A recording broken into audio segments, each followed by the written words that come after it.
Ren quickly looked around the room.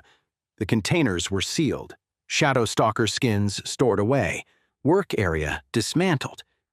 But the smell, a mixture of poisonous fungi and decomposing tissues, still lingered heavily in the air.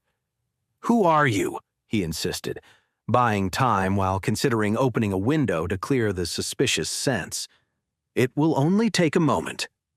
"It's very late, and I'm not presentable," Ren responded, his exhausted mind trying to process the situation.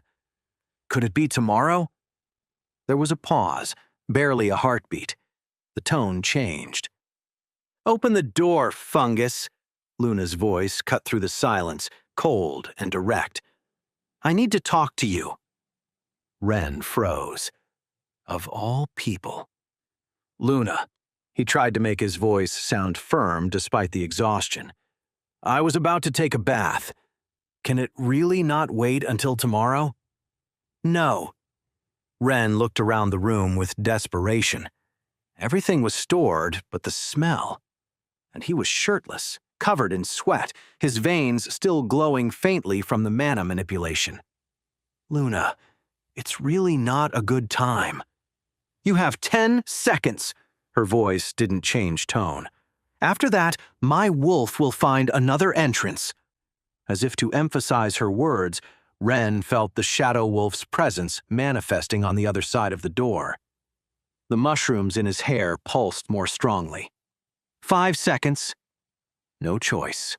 Luna didn't seem like someone who made empty threats. Ren opened the door. Luna stood there, her shadow wolf partially manifested in the shadow beside her, her blue eyes studying him with clinical intensity. Her gaze traveled over his bare torso, stopping at the veins that still glowed weakly with residual mana.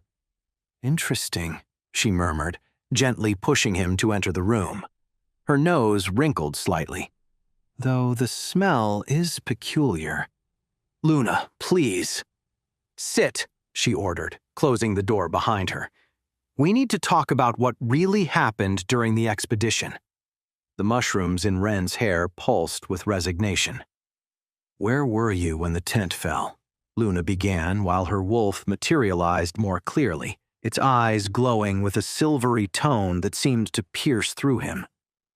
"In the hole with everyone else, but you already know that," Ren responded, noticing Luna's gaze focusing on his chest when he answered, studying his mana patterns. "When did you leave?" "When you saw me do it." "This is strange. You already know all this. Why?" Ren stopped, understanding something. Mana flowed subtly to Luna's eyes, a pattern that Ren knew generated in some beasts that used enhanced perception. "Why did you leave?" "I wanted to verify something." "Lies." Luna didn't change her expression, but her wolf growled softly. "The real reason." Ren blinked, surprised by the certainty in her voice. The mushrooms in his hair pulsed while analyzing the mana flow in Luna's eyes again. "I wanted to help," he answered carefully, observing her reaction. This time, Luna didn't contradict him, but her eyes glowed more intensely. "How did you know you could?" "I didn't know." Ren measured each word, noticing how the mana in Luna's eyes fluctuated with each response. "I just had an idea." "When did you see Zhao?" "A while after leaving the hole." The shadow wolf took a step closer, its eyes reflecting the same glow as Luna's. "Was finding him a coincidence?" "Yes," Ren responded, and saw the flash in Luna's eyes. "No," he corrected immediately. "I knew he would be near because of the feathers left behind." Luna narrowed her eyes, mana flowing more intensely. "How?" "By the attack pattern." The mushrooms in his hair pulsed while Ren connected the dots. Luna could detect lies, probably through small changes in the speaker's mana flow. "I see you notice many changes. For example, did you notice the medusas were very organized?" Luna began. "Too organized for." "I noticed," Ren responded, aware of the mana flowing to Luna's eyes. "What else did you notice?" "That it wasn't natural. Medusas don't hunt like that." "No." Luna took a step toward him. They don't. You know what else isn't natural? That a child with a spore knows exactly how to help during such an attack. Ren had to be careful. Luna was building to something. Someone must have been controlling them, right? The shadow wolf tensed. Why is Zhao hiding information about the attack in the official report? Why didn't he make public that they were looking for me and Klein's group? Why don't you ask him yourself? Don't play dumb. Zhao told you something. Luna didn't ask. It was a statement, while her wolf moved even closer. Before disappearing and avoiding my questions. He thanked me, he responded calmly.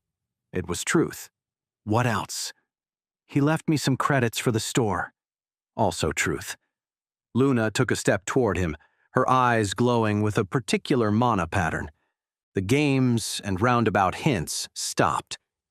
Who gave the order to the attackers? I don't know that person. Technically true, he had never met the First Minister. But you know their name. The mushrooms in Ren's hair pulsed with alarm. That was the real question Luna had come to ask.